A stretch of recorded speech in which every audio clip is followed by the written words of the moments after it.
This is the luckiest maths teacher in the world. Thank you so much for tuning into this video in which I will go through all the topics we've covered in semester 1. Please note that not all of these topics will be on the final exam. It hasn't even been written yet. It'd take you hours to do an exam that covers everything. But you need to know all of these topics because they may be on the exam. Please also note this video is just covering mainstream, not 10A topics. So I'm going to try and go through these topics fairly quickly in order that we covered them this semester. I want to do it quickly because otherwise this video is going to take hours and you won't get anything out of it. So let's start at term 1. The first topic we did was algebraic fractions. Remember, the same principles that work for normal fractions work for algebraic fractions. So if you wanted to do something like a over 2 plus a over 3, so remember, if you are adding fractions, they need to have the same denominator. You find the lowest common denominator. So the lowest common multiple of 2 and 3 is 6, so I times this by 2 and the second one by 3, so that the denominators will be equal. But what I do to the bottom of the fraction, I must also do to the top. So this becomes 3a over 6 plus 2a over 6. And when the denominators are equal, you simply add the numerators and leave the denominator alone. So in the first test, a lot of people, when they had to multiply or divide fractions, tried to find the lowest common denominator. You don't do that. If I have something like 7a over 15 times, let's say, 2y over 3, you simply multiply the tops and multiply the bottoms. So when you are dividing fractions, you flip the second fraction and make it a times. So if you have something like, let's say, 16x over 25 divided by, let's say, 40 over 35, and I'll put an x there too. So you keep the first fraction as it is, flip the second fraction, and make it a times. So what you can do now is cancel any common factors. So if you know that 8 is a common factor of 16 and 40, cancel that. So 8 goes into 16 2 times, it goes into 40 5 times. 5 goes into 25 5 times, 35 7 times. So on the top, I'm left with 2 times 7x, and on the bottom, 5 times 5, and I am done. Notice in the last two examples, there was nothing about making the denominators equal. Now we're going to go through equations.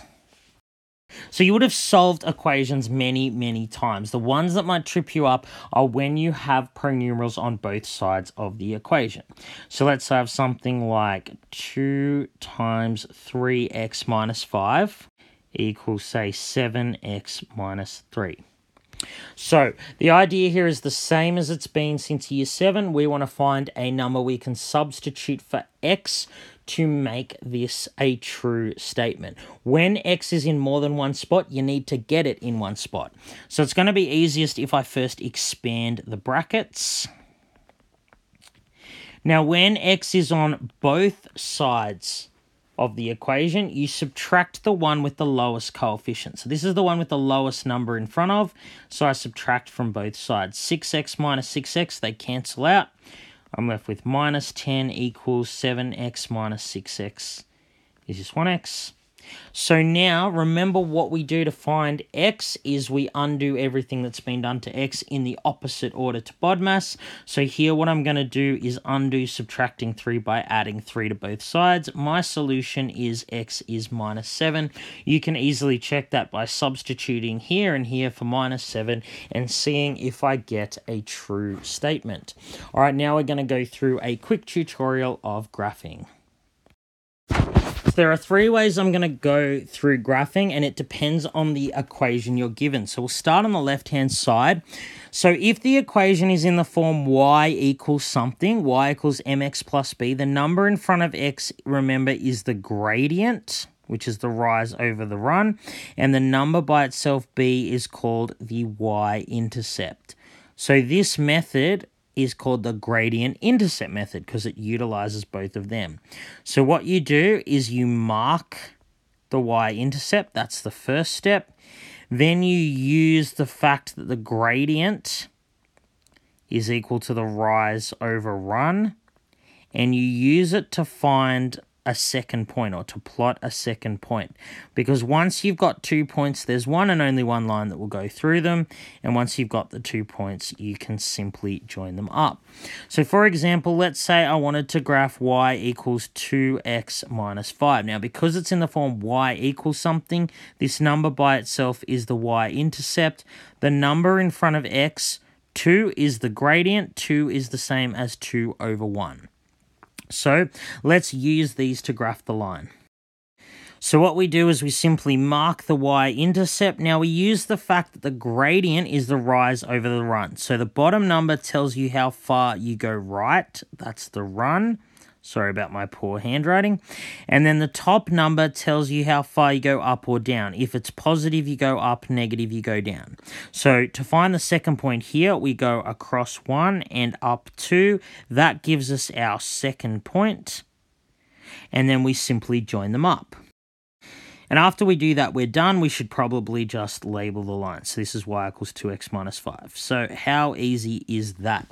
But the equation won't always be given in the form y equals mx plus b, and that's why we need another method. So the second method is the xy-intercept method. So what you do here is you let y equal 0, and that will tell you the x-intercept.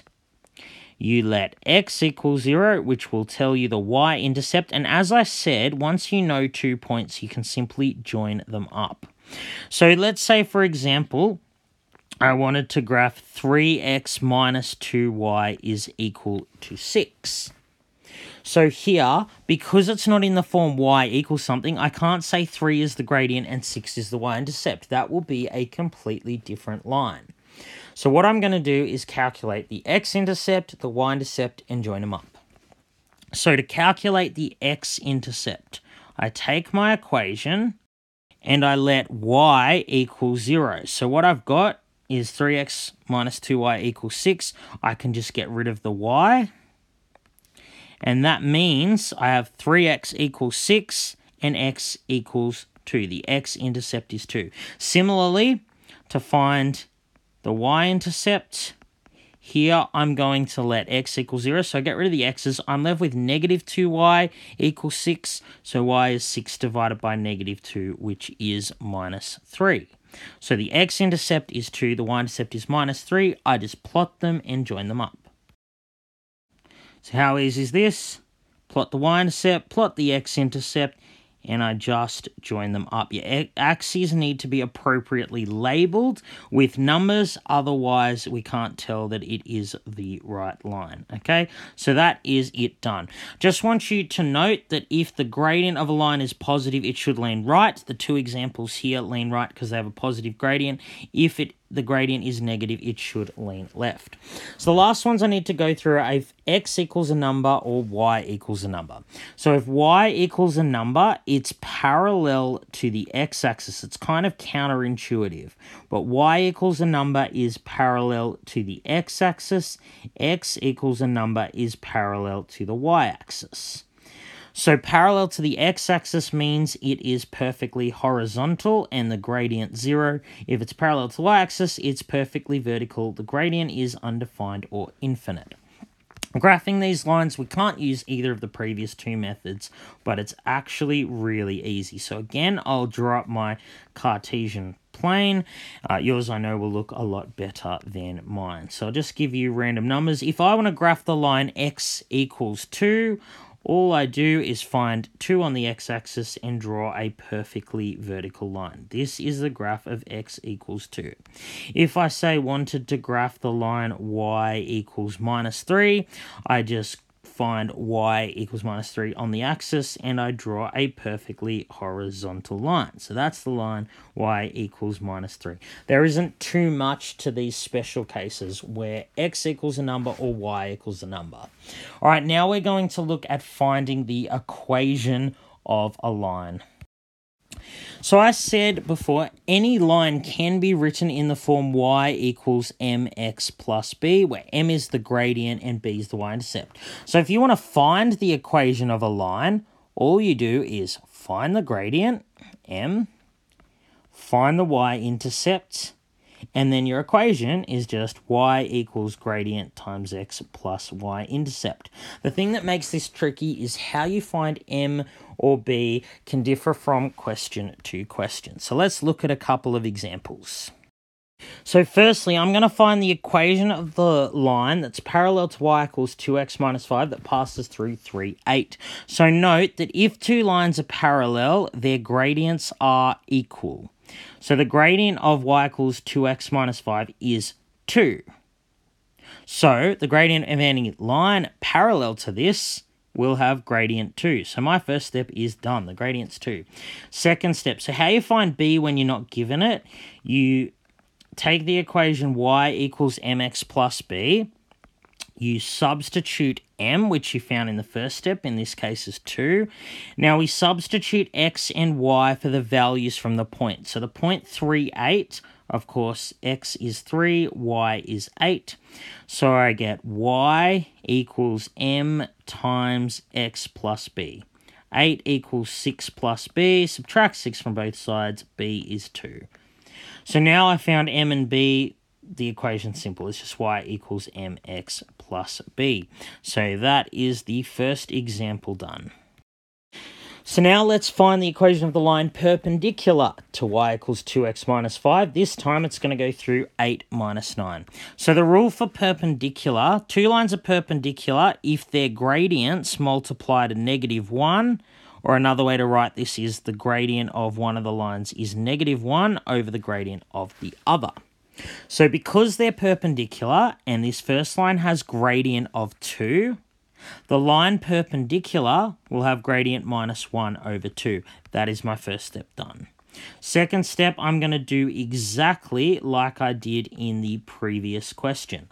I'm going to substitute m for the value that I just found, and I'm going to change x and y to the values I got from the point.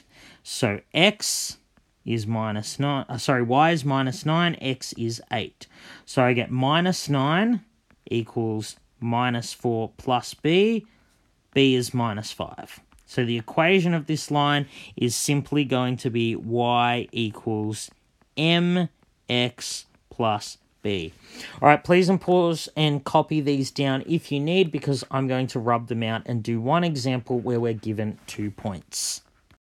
Now going to find the equation of the line that passes through these 2 points. So the steps are the same. I'm going to find m, find b, and then I'm done. But to find m, given 2 points, you need the 2-point formula. So note, in the 2-point formula, the y's go on top. People always mess this up. They think the x's go on top. The y's go on top because the difference in y values is the rise. It's rise over run. Rise goes on top. So what are the x1, x2, and all that mean? So x1 means x coordinate of the first point, x2, x coordinate of the second point, and so on. So the gradient here is going to be y2 minus y1. I need 2 minuses over x2 minus x1. So if you put that on your calculator, you should get -2. So the gradient of this line is -2. Now, to find b, I'm going to do the exact same thing I did in the previous 2 questions. I'm going to take my equation y equals mx plus b, and I'm going to substitute m for -2, which I just found. Now I'm going to change x and y. Here I can choose either point. So I'm going to take the first point. So I get y equals m times x plus b. -2 times -2 is +4. Subtract 4 from both sides, I get -7 is b. So the equation of the line that passes through these 2 points is just y equals mx plus b. Y equals -2x plus 7. All right, again, pause and copy down if you need. I'm going to go through simultaneous equations very quickly. Remember, simultaneous equations are where you have 2 equations and 2 variables. So I'm going to give you this equation here. I've got two equations, both with x's and y's in them. If one of the equations is in the form y equals something or x equals something, it's easiest just to substitute into the other equation. So how do I do that? I'm going to take the second equation, and everywhere I see y, I'm going to replace it with 2x minus 5, because y equals 2x minus 5 from the first equation. So now I've got an equation with one variable. So I'm going to expand the brackets, and I'm going to collect like terms. So I subtract 10 from both sides now. I get minus x is equal to 20. So if minus x is positive 20, x is negative 20. So I found x, I'm not done, I need to find y. So y is 2 times x minus 5, which equals minus 45. So I usually write my solution as a point, x first, y second. So these two values make both of these equations true at the same time. So that's the method of substitution. But you won't always have an example where one equation is in the form y equals something or x equals something. So let's look at the two equations in black. In neither equation is there an x equals something or y equals something, and therefore we can't use the method of substitution. So the other method we learnt was elimination, which involves eliminating one of the variables by adding or subtracting the equations together. So you can only add or subtract the equations together if x or y has the same number in front of it in both equations. That clearly doesn't happen here. So what I need to do is I need to times the top equation by 2. That will make the x have a 4 in front of it. Then I will be able to subtract the equations. So when you're timesing the equation by 2, you times everything in the equation by 2. So it becomes 4x minus 6y equals 12. The bottom equation hasn't yet changed. Now I have a situation where x has a coefficient of 4 in both equations, so I can eliminate the x's. So if the variable with the same coefficient, either x or y, if the coefficients are the same sign, as they are here, they're both positive, you subtract. If one was a positive 4 and the other was a negative 4, then you'd add the two equations. So we're subtracting the bottom equation from the top. 4x minus 4x is 0, minus 6y minus positive 2y is minus 8y. 12 minus 28 is minus 16. I have minus 8y equals 16, y equals negative 16 divided by negative 8. It's 2. So I found y, I need to find x. So I'm going to substitute that into this equation here. So 4x plus 2 times y equals 28. So that's 4x plus 4 equals 28. So you subtract 4 from both sides and divide by 4, and I get x equals 6. So the solution as a point is 6, 2. X equals 6, y equals 2 makes both of these equations true at the same time. Please make sure you know the difference between elimination and substitution. So we're now going to go on to index laws. So here I've listed the index laws for you, so this video doesn't go on forever. I'm not going to go through each individually, but please email me if any doesn't make sense. What I'm going to do is I'm going to show you a couple of examples that use many of these index laws, and hopefully you'll understand them better after that. Let's look at simplifying this expression in red. So if you have an example where you have numbers n pronumerals, i.e. letters, do them separately. So we'll go 14 divided 7 is 2. Now b to the power of 0, if b is not 0, is 1. 2 to the power of 0, 3 to the power of 0, minus 7.2 to the power of 0, they're all 1. So now I'm just going to leave the a to the power of 6 and multiply by the bracket. So a squared to the power of 5, keep the same base, and multiply the powers. That's the power to the power rule. Okay, so now if I'm multiplying bases, here a is the base and 6 and 10 are the powers. So I keep the same base and add the powers. I haven't done anything to the 2 or anything to the bottom. They must stay. Now I'm dividing. I have a division here. So the 2 isn't going anywhere. I keep the same base when dividing and subtract the powers. So the negative index law is that if I have a negative power, I can write it on, move it to the bottom of the fraction with a positive power. And you will sometimes be asked to give your answer with a positive power. So I am done that example. I'll show you one more. So let's have something like x to the power of 3 over y squared to the power of -4. So I am using index law 5 now, so I'm raising x cubed to the power of -4, power to a power, keep the same base, multiply the powers. Take the bottom of the fraction, power to a power rule, keep the same base, multiply the powers. So the way that negative powers work, if a thing is already on the bottom of the fraction, you can move it to the top of the fraction and write it with a positive power. If the thing here on top has a negative power, you move it to the bottom of the fraction and write it with a positive power. And I'm done. I'm now going to go on to exponential growth and decay.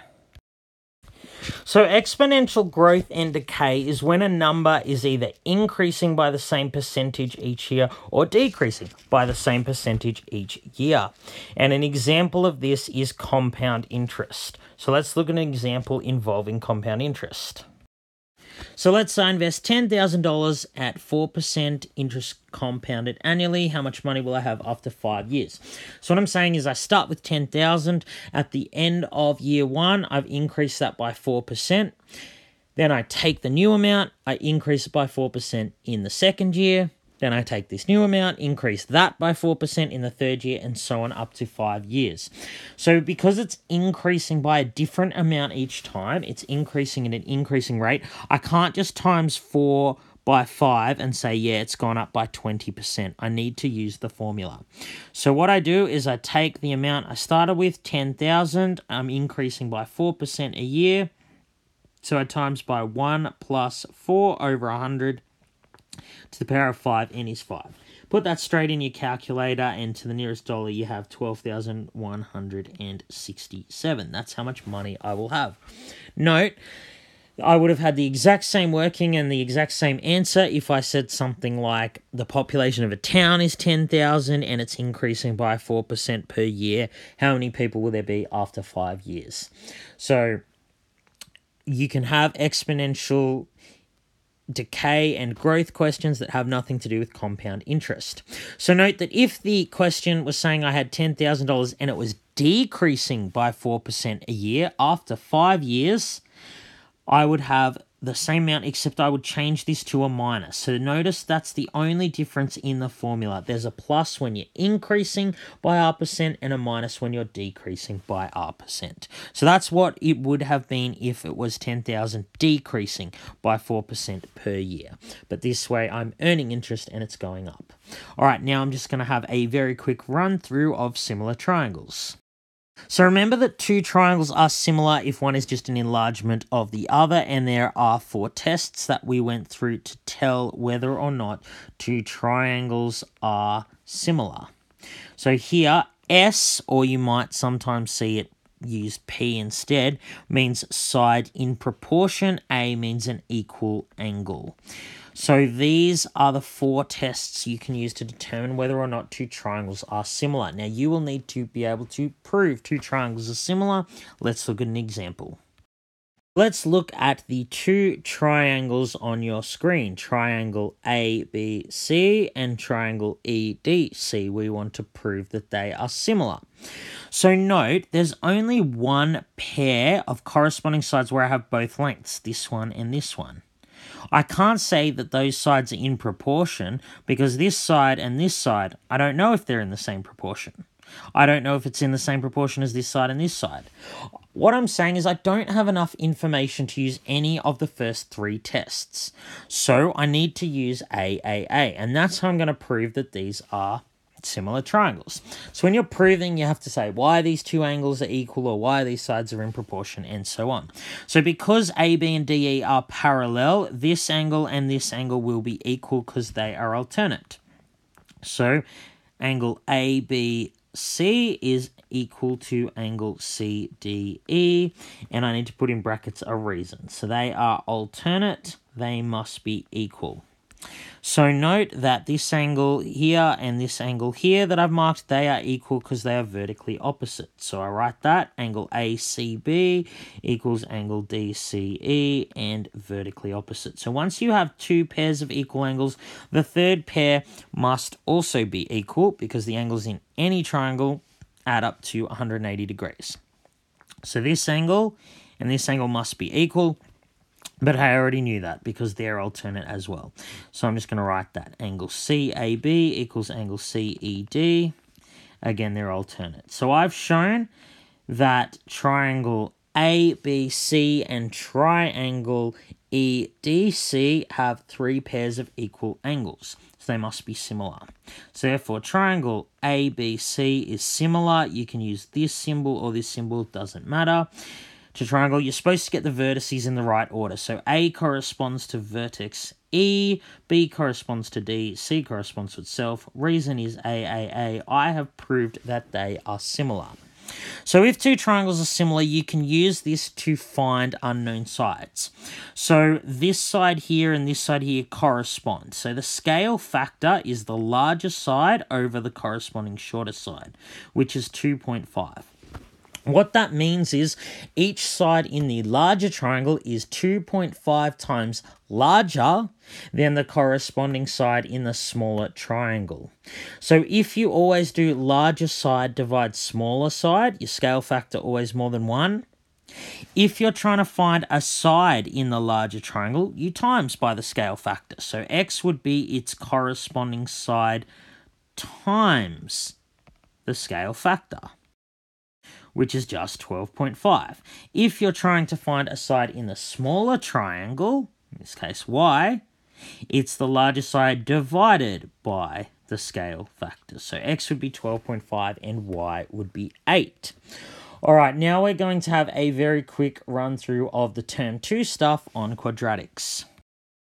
So the first thing we did in quadratics was expanding brackets using FOIL. So if you have something like x plus 3, x plus 2, expanding means you start with brackets and you end up with something that doesn't have brackets. So we use FOIL. So that means firsts, that's the F, O for outsides, the things outside the brackets, I for insides, so the things inside the brackets, and then L means lasts, the things that appear last in the brackets. So 3 times 2 is 6. You will often have to collect like terms. So this would be x squared plus 5x plus 6, okay? There are quick ways to do some of them. So if you have a perfect square like x plus 3 squared, you square the first, square the last, and what goes in the middle is 2 times the product of what's in the bracket. So 2 times 3 times x is 6x. Okay, if you have a situation where both brackets have the same things except one's a plus and one's a minus, that's the difference of two squares. Square the first, square the second, stick a minus in front of them.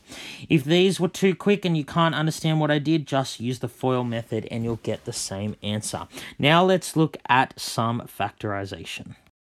So we're looking at factorizing quadratics, which means they have an x squared term.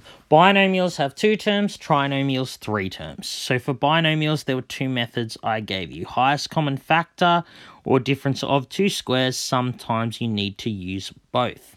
So factorizing is the opposite of expanding. This time, we will have something without brackets. We'll write it as something times something.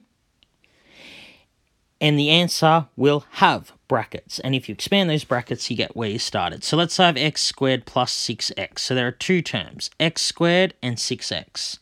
They have a common factor of x, so I write that out the front. So then I say, what do I times by x to get x squared? What do I times by x to get positive 6x? That's my answer. So it's something times something. If I were to expand this, I would get what I started with. So that's highest common factor. So difference of two squares is when you have a square minus another square. So here, x squared is one term, minus 81 is the second. There are no common factors. But I have a square minus a square. So what you do, get your brackets, square root the first, square root the second, plus goes in one brackets, minus in the other. If I were to expand this using FOIL, I'd get back this, so I'm done.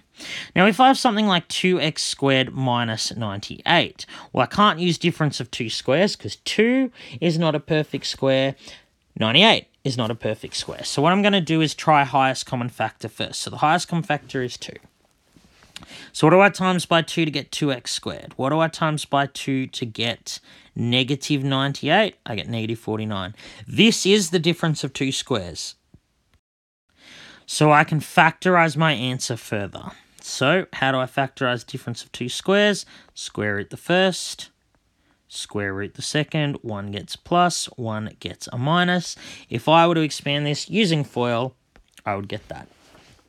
So how we do trinomials is different. So what we'll have now are three terms.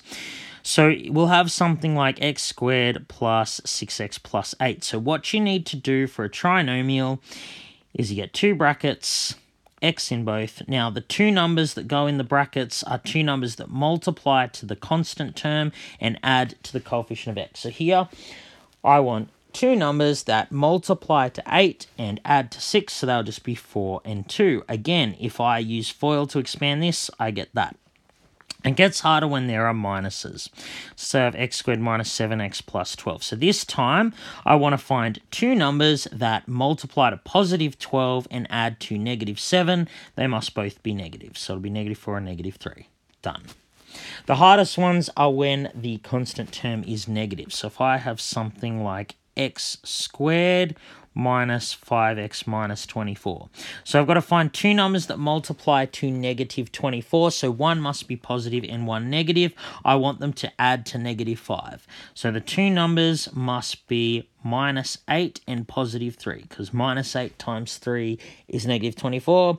Minus 8 plus 3 is negative 5. We're done. Now we're going to look at using these to solve quadratic equations. So remember, a quadratic has an x squared term. So these will be equations with an x squared term. So what you do is you get one side equal to 0. That may sometimes be done for you. Secondly, you factorize. And third, you use the null factor law. So you actually factorize so you can use the null factor law. Okay?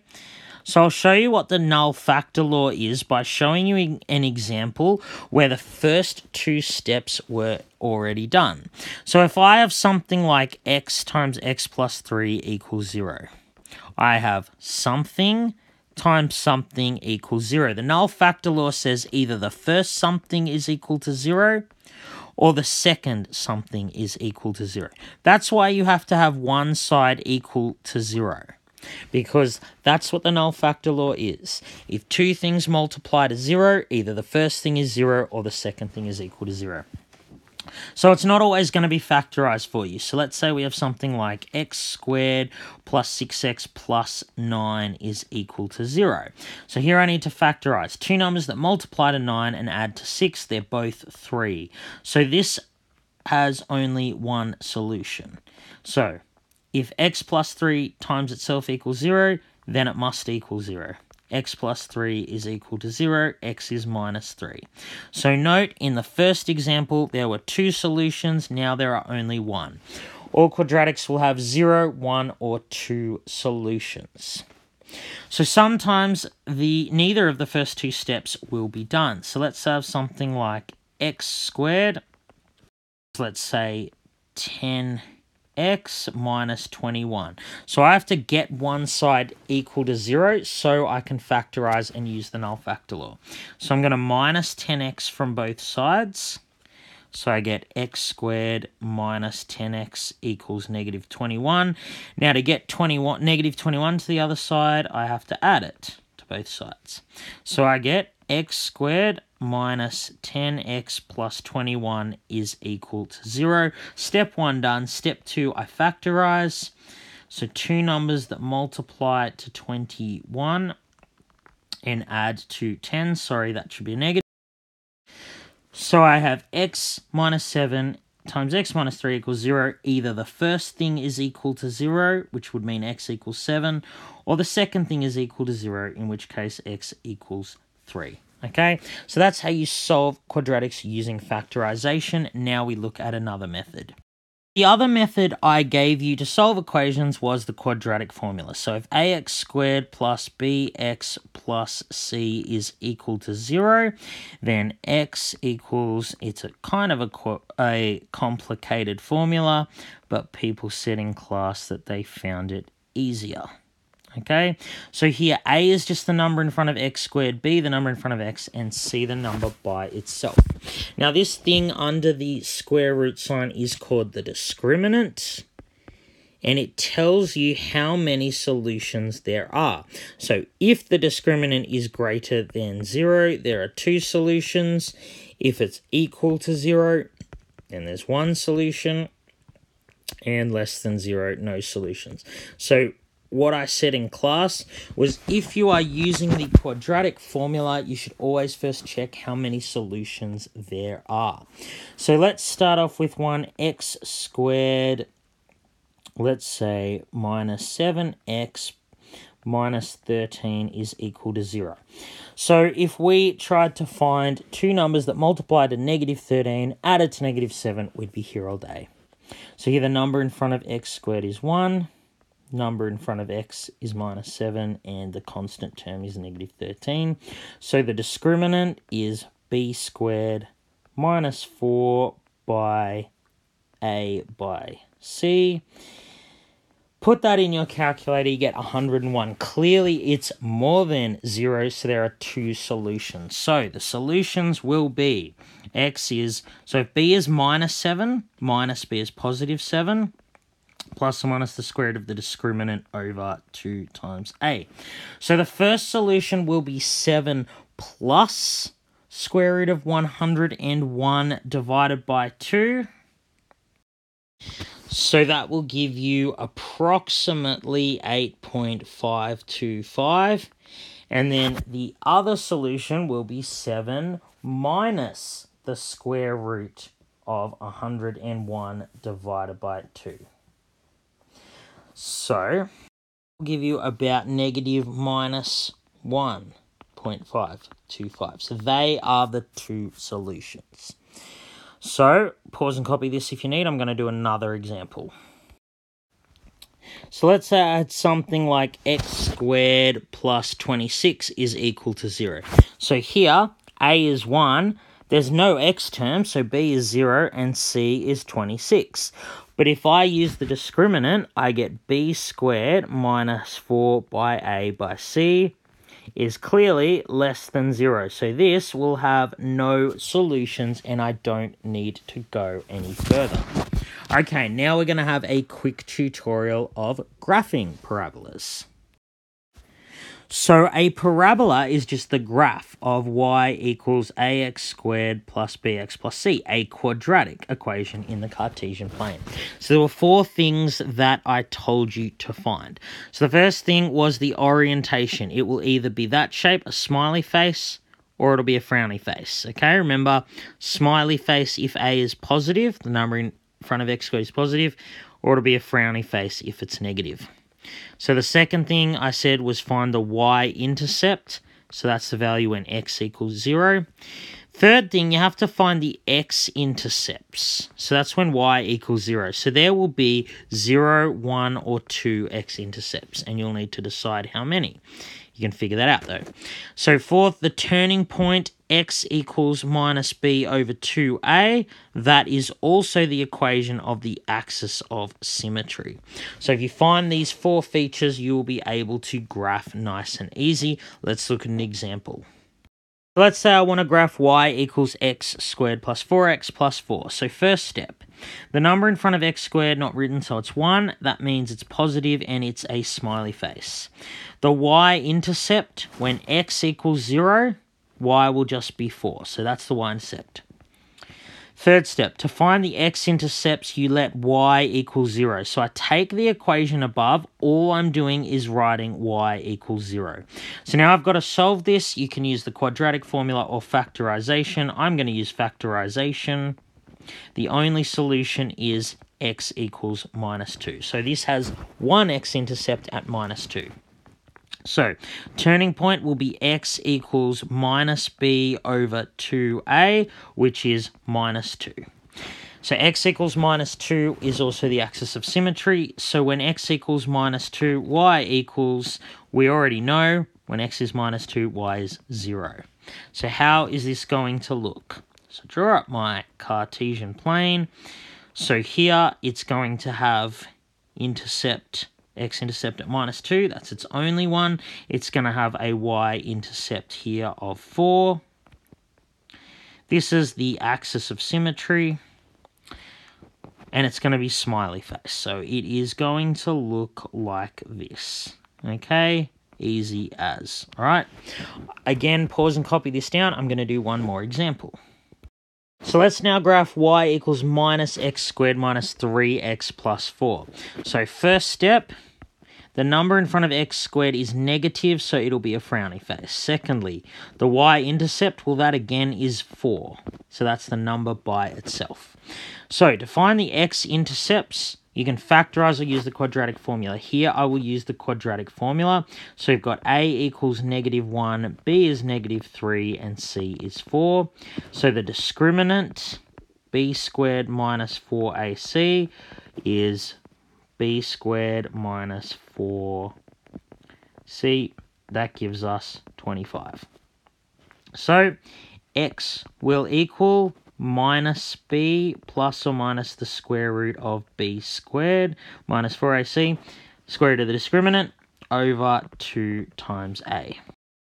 So I get x equals minus 4 and positive 1. This time it has 2 x-intercepts. So the x-coordinate of the turning point is minus b over 2 times a, which is -1.5. If I substitute x is minus 1.5 into the original equation, the y value at that point should get about 6.25. So let's draw a rough sketch of it. Okay, so rubbed off the other side so I'd have a bit of space. So let's go ahead and draw this parabola. So we know it's going to be a frowny face. We know the y-intercept is 4, so we'll mark that there. So the x-intercepts are minus 4 and positive 1. So we'll mark them there. So the turning point is that x is minus 1.5, which is about here. Y is 6.25. So it's going to be up around about there. Okay, that's just an estimate. So we know it's a frowny face, so we can just join this up now. So it goes up to its turning point. It turns around like that. That is the graph of y equals minus x squared minus 3x plus 4. Okay, I'm not going to go into applications of parabolas because I think it would take a bit too long, and you just use the process I've gone through. You can, however, email me if you want more information on this topic, and we have just one more thing to go through, which is graphing circles. Negative. So if I have an equation of the form x squared plus y squared equals r squared, its center will be 0, 0, its radius will be r, it will be a circle. So let's look at an example, and I apologize because I'm not great at drawing on these iPads. So let's have something like x squared plus y squared equals 9. So r squared is 9, r equals 3. This will be a circle with center at the origin and radius 3. So it'll go out to 3 in all directions. It should look like a circle. Mine probably won't look that good because I'm not the best drawer. That's what it should look like. Okay, so this would be x squared plus y squared equals 9. How easy is that? Now, sometimes you'll be asked to find the value of a point on the circle. So notice in this case, we can't have x or y values of more than 3, because let's say x was 4, I'd get 4 squared plus y squared equals 9. I'd get y squared equals minus 7, which can't happen. But I can substitute a value that's less than 3 for either x or y. So let's say when x equals 2, what would y be? Well, that's easy. Just take your equation x squared plus y squared equals 9. Now we're going to replace x with 2. So I get 4 plus y squared equals 9, subtract 4 from both sides. So y squared equals 5. Now there are two possible values. So we have y is positive square root of 5, which is about 2.24. Or y is the negative square root of 5, which is about negative 2.24. So note, if x was 2, which will be about here, there'd be a positive y value and there'd be a negative y value. So that's why I got two solutions.